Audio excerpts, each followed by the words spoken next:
რეკლამა მალე ჩაიარა, საუბარს უბრუნდებით. მარტო მართლმადიდებლებზე არ არის აქ საქმე, რა თქმა უნდა, მართლმადიდებლური ქვეყნები განსაკუთრებული დარტყმის ქვეშ არის, მაგრამ ლიბერდებილები და ლიბერ იდიოტები გლობალური ომის პარტია ერჩის აბსოლუტურად ყველას, მიუხედავად იმისა, რა სარწმუნოება, რა თქმა უნდა, რუსეთს პირველ რიგში, ჩინეთს, შენ ხარ ჩემი ბატონი და გლობალისტების ამოცანები ჩვენთვის ცხადია, მაგრამ მთავრდება ეს ეპოქა.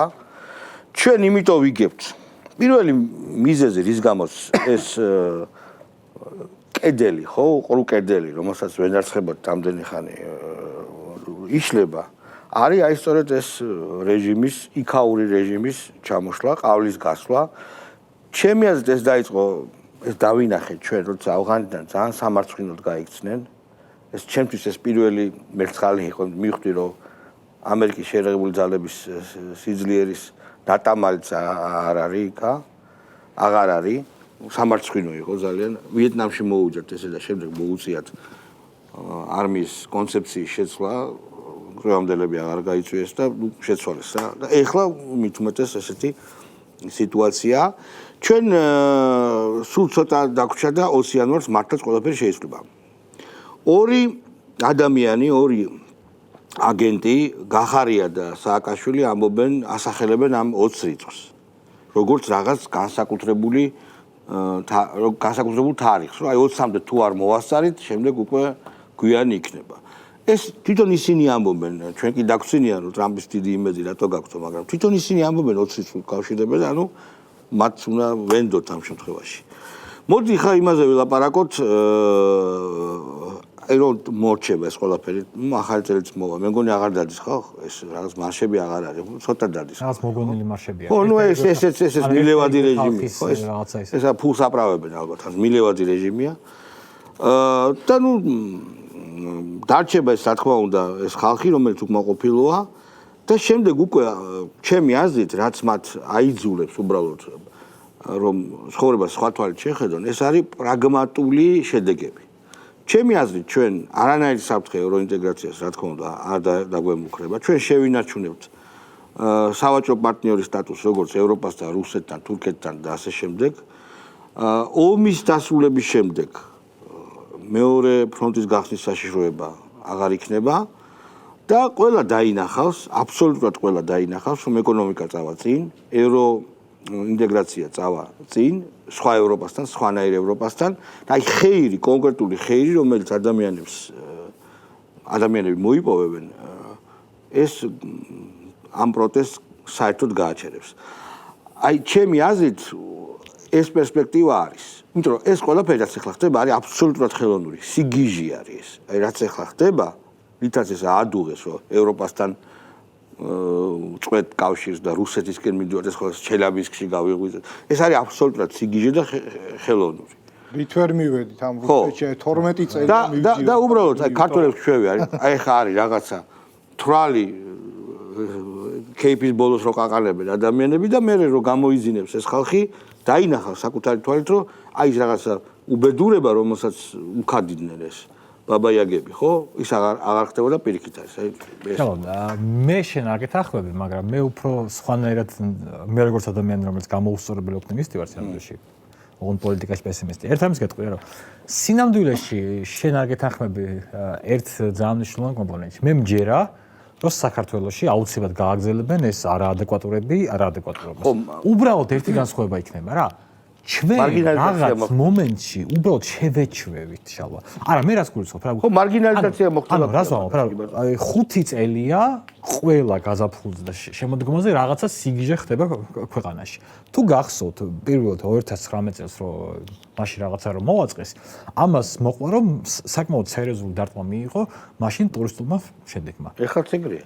ეხლაც ეგრეა, მაგრამ მე რას ვამშობა, მაგრამ ყოველწლიურად ეს სიგიჟეები სულ უფრო ამცირებს ამ დარტყმას. ანუ რას ვამბობ, ხალხი ვეგუებით უკვე, ხალხმა, ანუ მე ვთვლი ასეთ რამეს, რომ ჩვენ გამოვიმუშავებთ და ქვეყანაში გვყავს არაადეკვატურების იმაზე მაღალი რაოდენობა, ვიდრე უნდა გვყავდეს. ხო, მაგრამ რა გამოასწორებს? ზოგიერთი არ არის დაკარგული. ადამიანები რომ გაიღვიძებენ და დაინახავენ 6 თვის შემდეგ რომ არაფერი პრობლემა საჩელამისკო არ გჭირს გამშვიდებიან აქ არის ახლა მეორე მომენტი პირველი რა გამოაღვიძებს რომ იქაური დონორები დაიღებიან ეგ გასაგებია იქაური დონორები დაიღებენ რაღაც მომენტში ისედ იქაურ დონორებს აღარ ექნებათ ფული აი მაგასთან სადონორე ფული აღარ ექნებათ გადაეკეტებათ ანუ ისეთ სულ არაეფექტურ სისტემაშიც კი რომელიც თანამედროვე ევროკავშირში ვიღაცები დასვამენ შეკითხვას რომ ამდენ ფულს რო ხარჯავთ სიგიჟეებში არის აი გერმანია მაგალითად ხო ხარჯავს NGO-ში ფულს ასევე ხვალძლევს ფულს ზელენსკის ხო აბსოლუტურად სამგებიანოში ვოლცვაგენი გაკოტრდა კაცო სიამოვნებაა თქმა უნდა გაკოტრდა და არა მარტო ის ბორჩი ახალი კანცლერი მოვა და გააჩერებს ამ ფულის ხარჯს ხო და აქაც ეგრე იქნება ანუ მოდი ხარ შევხვდით რა რომ აი მე აი მართლა რა რო ხარ რავი არაერთხელ თქვი ახლა ჩემს იმაში ჩემს პირად გვერდებს რომ მე ძალიან მეცნობა რომ აღმოაჩინე რომ ჩემი ნაცნობები რომელსაც მე უსაქმურად ვიცნობდი თურმე რამდენი სპეციალისტი ყოფილა რომ იქ რაღაცა რა ვიცი ენერგეტიკოსი გურული და ასე შემდეგ ხონდა არის ჩვენ გვჭირდება მოდი ესე იგი დესაკრალიზაცია ზოგადად ევროინტეგრაციის პროცესის მოხდა მე მგონი არა არ მოხდარა და გეტყვი რატომაც არ მოხდარა ზოგადად რაციონალურად არ უყურებთ ამ პროცესს და ხელისუფლება უნდა მე მგონი ეს ევროინტეგრაციის ის პროცესი რაც ეხლა მიმდინარეობდა აქამდე იყო მე ესე ვიტყვი საქართველოს განვითარების შემაფერხებელი მარტო თუ აი რა წერია იქ ორ რამოდენიმე მაგალითს ვიტყვი მაგრამ ქართულმა რო ღვინო ჩამოასხოს პირობითად ვამბობ ღვინო რო ჩამოასხას მან უნდა მიიღოს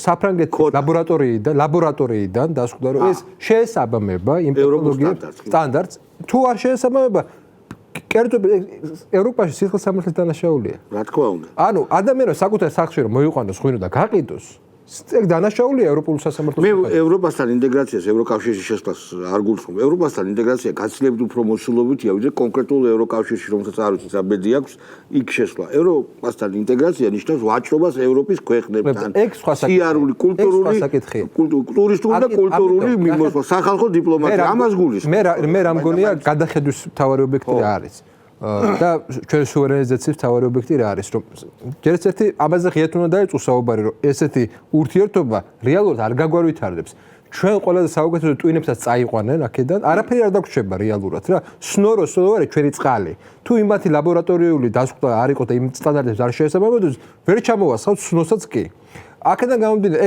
ეგ ობიექტურია აიღეთ ბულგარეთის სოფლის მეურნეობა პრაქტიკულად არ არსებობს არ და ერთ-ერთი ბულგარეთი გმინავს მეგობრებო შეიძლება ითქვას იყო ერთ-ერთი ყველაზე მძლავრი სასოფლო სამეურნეო პროდუქციის მწარმოებელი ქვეყანა და დედა ეტირა ამიტომ ნახეთ სუვერენიზაცია რას ნიშნავს ევროპასთან ურთიერთობა შენი ინტერესიდან გამომდინარე რა თქმა უნდა ამას გულისხმობ მე კი გასაგებია რომ ჩვენ ტექნოლოგიურად ჩამორჩენილები ვართ საფრანგეთთან თუმცა გვაქვს მილიონი ბენეფიტი რაც შეიძლება შევთავაზოთ მაგრამ ჩვენ გვჭირდება ინკლუზიური ურთიერთობა ეს გადახედვა ნიშნავს სწორედ ინკლუზიური ურთიერთობა ხადია აქედან გამომდინარე აი ძალიან ისე ავიღოთ რა რომ ევროპა საერთოდ ჭირდება ჩინეთთან ურთიერთობა და ჩვენ ვართ ექსკლუზიური რგოლი ჩვენ ისტორიაში პირველად ჩვენ გვასწავლდნენ რომ აბრეშუმის გზა საქართველოს გადიოდა მაგრამ საქართველოს გადიოდა შემოვლითი გზა როდესაც იქ შუამდინარე ჩომები მიმდინარეობდა სხვა ესეთი ომები მიმდინარეობდა ამ შემთხვევაში შემოდიოდა ეს ეხლა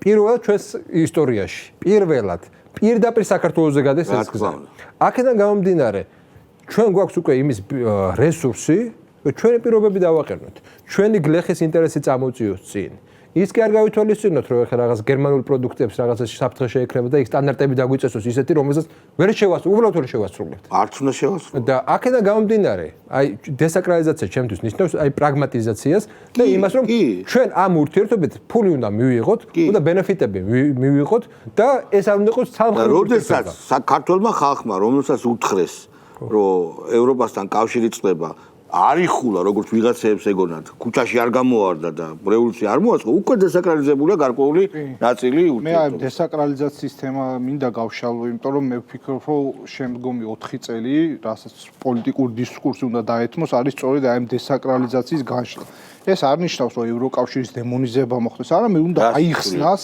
რომ ეს არ არის ჩვენი რელიგია რომ სირცხვილია რომ 3000 წლიანმა ერმა აქციოს რაღაცა რაც არის 50 თუ 70 წლის რელიგიურ დონეზე რელიგიის და ესე იგი თაყვანისცემის თვითმიზანია თვითმიზანია გქონდათ ფარდები გქონდათ ვიღაც შტერებს ჩემი აზრით რომ კი თვითმიზანი არისო ევროპაში ევროკავშირის შესწავლა თვითმიზანი რა ტერიტორიული კლიანობა და გადარჩენა არის საქართველოს იდენტობის გადარჩენა საქართველოს სახელმწიფოს თვითმიზანი არის ადამიანების კოლექტიური თვითმიზანში ხელის შეწყობა ადამიანების კოლექტიური თვითმიზანი ჩემი აზრით დიდი ბოდიში ჩემო კარგო არის ცხონება შესაბამისად სახელმწიფომ კეთილი უნდა იზრუნოს რომ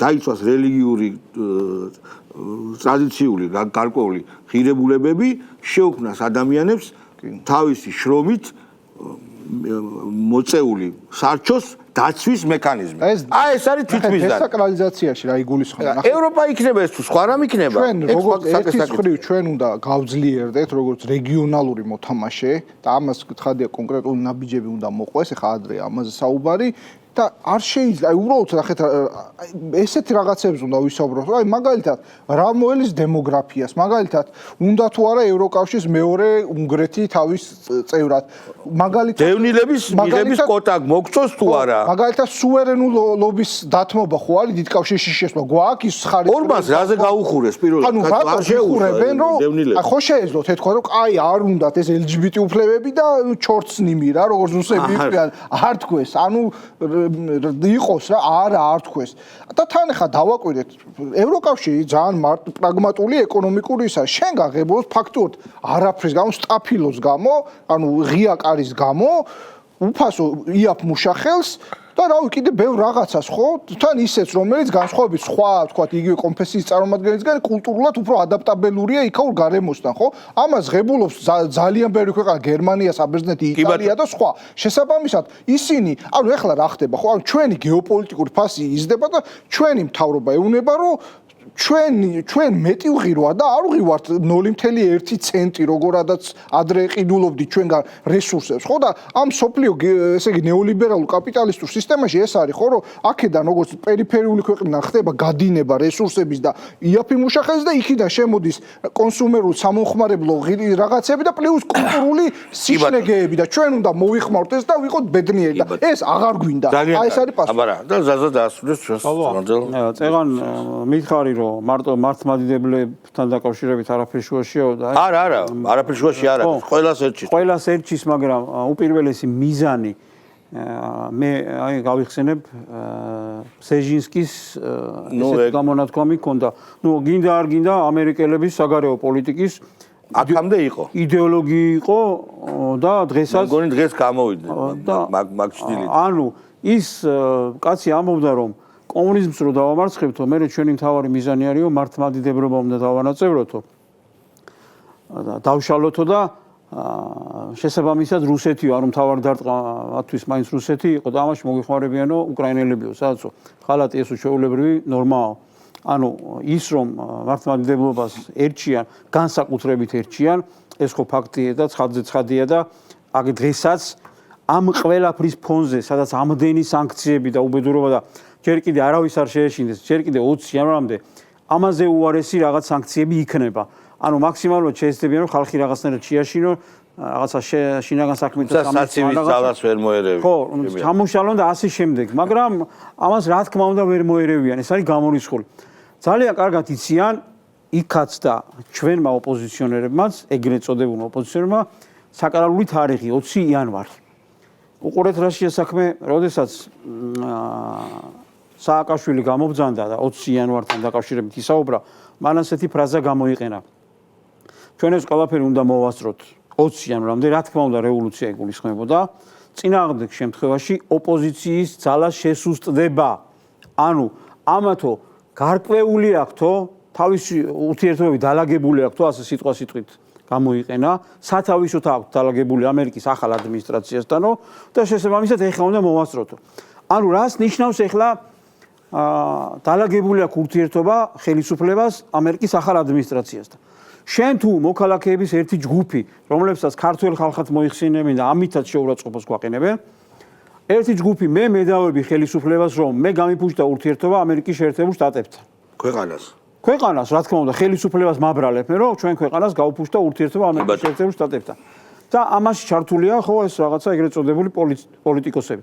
იცი რომ 20 იანვრიდან ჩემი ქვეყნის რა თქმა უნდა ხელისუფლების შორის ურთიერთობები გადაიტვირთება და ეს პოზიციები შეიცვლება. ეს ყველაფერი შენთვის ნათელია, მაგრამ აცხადებ რომ არა მოვასწროთ იქამდე, სანამ ესენი დადებით ცვლილებებს და ძრებს მოახდენენ ახალ ადმინისტრაციასთან, მოვასწროთ და მანამდე მოვახდინოთ რევოლუცია. ანუ მიზანი აქ ამ შემთხვევაში რა არის? მიზანი არის რევოლუცია და არც ერთ შემთხვევაში ევროკავშირთან ურთიერთობის გაფუჭება და ამერიკასთან ურთიერთობის გაფუჭება, ეს არც ერთ შემთხვევაში ამათ. მე ტრამპს დაახვედრებენ როგორც ქვეყანას რა. რა თქმა უნდა, ეხლა რა არის მიზანი იმის, რა ქვია, ევროპაში მოქმედი ამ ბიუროკრატების. რა თქმა უნდა, მათ ეკონომიკა აღარ აქვს, მათი ეკონომიკა უკან არის წასული, ეს ყველა მიცის, იქაც და აქაც. ანუ ესენი დამოკიდებულები არიან ჩვეულებრივად ბოლო დღემდე, ზუსტად ბოლო დღემდე შეასრულებენ დღევანდელი ამერიკის ადმინისტრაციის მერე სად მიდიან? არა, მერე ეგრევე გადაეწყობიან, რა პრობლემაა? არ გამოვა ეგრე. არა, უყურე. მერე შეესწებიან რომ გადაეწყონ, მაგრამ დღევანდელ დამოკიდებულებას ხო უყურებ. ხო ნახეთ 2 დღის წინ რა განცხადება გააკეთა მასკმა. გერმანიაში პირდაპირ მოუწოდა მემარჯვენე ძალებს და თქვა რომ ესენი არიან ხალხი, ვინც გადაარჩენს გერმანიას. ჩემს ვერ გადაწყობენ, პატარა ჩანაც გავაკეთებ. ტრამპი პოლიტიკოსი არ არის, ბიზნესმენია. ტრამპს უნდა ფული. დღეს უთხრა ევროპას, რომ ჩემი თხევადი გაზი იყიდეთო, თორე სანქციებს დაგიწესებთ აქეთო, ტარიფებს. ანუ მან კაცთან ლაპარაკი ფონ დერ ლაიენს გადაეწყობიან ეს იმის არ ნიშნავს რომ ის მიიღებს კაცს. არა ხო ეგ ძალიან ფული გადაიხადეთ ეუნებს. 19 რიცხვამდე იქნებიან ბაიდენის ადმინისტრაციაში დამოკიდებული, 20 რიცხვში მივლენ იმასთან და ეთქვიან. მაგრამ ფული უნდა გადაიხადოს ფული. ხო, ისე იქნება. აი ეგ არის თული. ეხლა აქ რა შეასაქმე? ტრამპი კი არ მოდის როგორც ერთი ლიდერი ამერიკის შეერთებული შტატების პრეზიდენტის. არა, ეს არის ეს კაცი მოდის თავისი გუნდით, ეს არის კონსერვატორების დიდი ჯგუფი, რომლებმაც პირდაპირ განაცხადა, რომ ჩვენ მოვდივართ იმიტომ, ამერიკა განვაჯდოთ ჩვენი ქვეყანა. ამოვძირკვოთ თლიანად ეს რაღაცა საშინელება ლიბერალიზმი. ამიტომ ამერიკაშიც და ევროპაშიც მისი მიზნები და ამოცანები არის, რომ ამოიძირკვოს ეს საშინელი ძალა. და თუ ეს მიზნები განხორციელებას დაიწყებს, შესაბამისად წარმოიდგინეთ რამხელა პირველ რიგში, რამხელა უკვე ზეწოლა მოგვიხსნება ქართველებს, როდესაც ხაზი გაგვივლეს თუ თქვენ გააუქმებთ კანონს LGBT პროპაგანდის აკრძალვასთან დაკავშირებით, არჩევნებსაც ვაღიარებთ, აღარც ცემა ყოფილა, აღარც წამება ყოფილა, არაფერი პოლიციელები ადეკვატურად იმ მოქმედებდნენ და ასე შემდეგ. წარმოიდგინეთ თვალში ნაცავს გვაყრიან და გვეუბნებიან, აი რა საშინელებაა და თვითონ ღირსეულ ადამიანზე რატომ როგორ უნდა მოქმედებდეს იცი? შეიძლება მე ვარო თქვა რაღაცა ოპოზიციის მხარდამჭერი. მაგრამ მე რომ უყურებ, ეხლა ყველამ ხო იცის, რომ იქ შედებიანი მომიტინგი არავინ არ ყოფილა, არ იყო.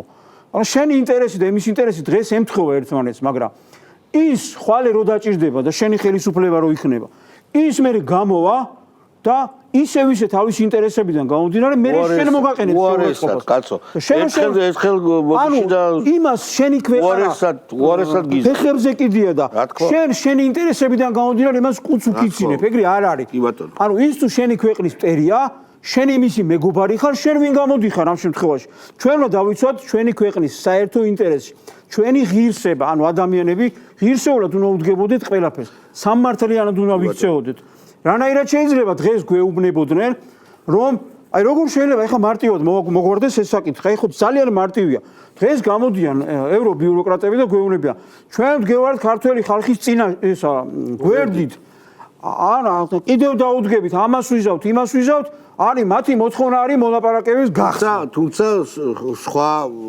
მესიჯი უფრო რბილი წამოვიდა ამ პრეზიდენტისგან რომელიც ჩამოვიდა არა ამას თავი დავანებოთ ხო ეს რაღაც სიახლე ეს იყო გუშინ მე გეუბნები გუშინ წილად მდგომარეობა ხო იცვლება ყველაფერი ანუ გვეუბნებიან რომ თურმე ქართველი ხალხს ნუ ვინც არის რა მნიშვნელობა კაი უნდა რომ მოლაპარაკებები გაიხსნას და მთავრობა რაღაც პრობლემებს უქმნის. აი ბატონო, თუ ქართველი ხალხის მხარეს დგახარ, მარტივად შეიძლება ამის მოგვარება გახსენი მოლაპარაკებები და ამით დამთავრდება, მაგრამ ამას გონიათ არიზავენ? როგორ არიზავენ? ამას იზავენ მაქსიმალურად შეეცდებიან გვაჯანჯღარონ. კი და რო არ გამოვა მე რომ არ გამოვა რევოლუცია. ბატონო კიდე უნდა დაგველაბარაკოთ. მერკეთი ხო უნდა დარჩეს კიდე ჯანჯღარის კაცი. მერე გიწყვიან ეხლა გავხსნით მოლაპარაკებებსო. და მერე კიდე აი და მერე კიდე თუმცა მერე უკვე რთულია. არა მერე როგორ განვითარდება ეს ცალკე საკითხია. დიდი მადლობა. მეგობრებო, ჩვენ 27-ში თუ ბოლო ამ წლის ბოლო შაბათს ვექნება ვაანონსებ. გააცემა წელი უნდა შევაჯამოთ, თქოთ რომ მოემზადოთ. ძალიან საინტერესო წელი იყო. გარდამტეხი შეიძლება ითქვას. შეჯამებად ძალიან საინტერესო იქნება. ჩვენი გუნდი თქვენ სამსახურშია, ყოველ შაბათს თქვენ 10 საათზე, საღამოს 10 საათზე უყურებთ ჩვენს გადაცემას. მომავალ შაბათამდე, ამ შაბათს, მომავალ შაბათს იქნება წლის შეჯამება.